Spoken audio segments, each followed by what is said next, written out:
ঐতিহাসিক মুসা খান মসজিদ সংস্কারে প্রায় ৩ কোটি টাকা অনুদান দিয়েছে যুক্তরাষ্ট্র।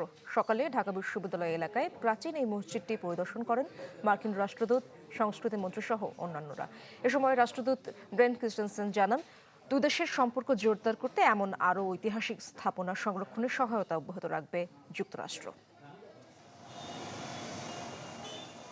প্রায় ৪০০ বছরের সাক্ষী এই মুসা খান মসজিদ।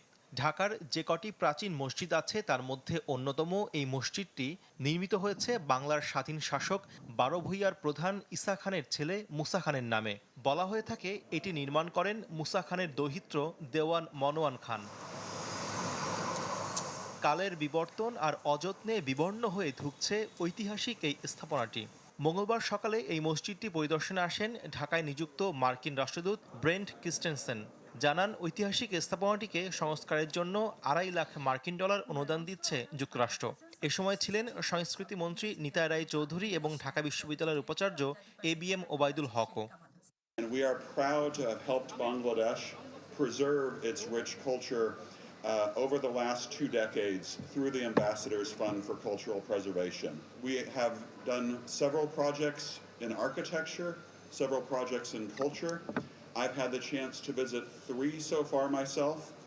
পরে সংস্কৃতি মন্ত্রী সাংবাদিকদের প্রশ্নের জবাবে জানান, শিক্ষা প্রতিষ্ঠানগুলোতে সঙ্গীত শিক্ষক নিয়োগের প্রস্তাবনা দেওয়া হয়েছে শিক্ষা মন্ত্রণালয়ে।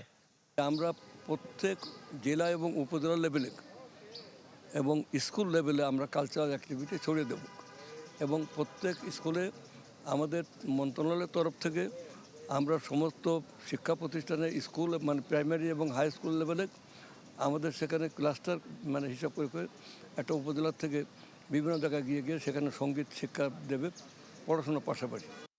এবছর চিরায়ত নিয়মে পহেলা বৈশাখ উদযাপিত হবে বলেও জানান সংস্কৃতি মন্ত্রী।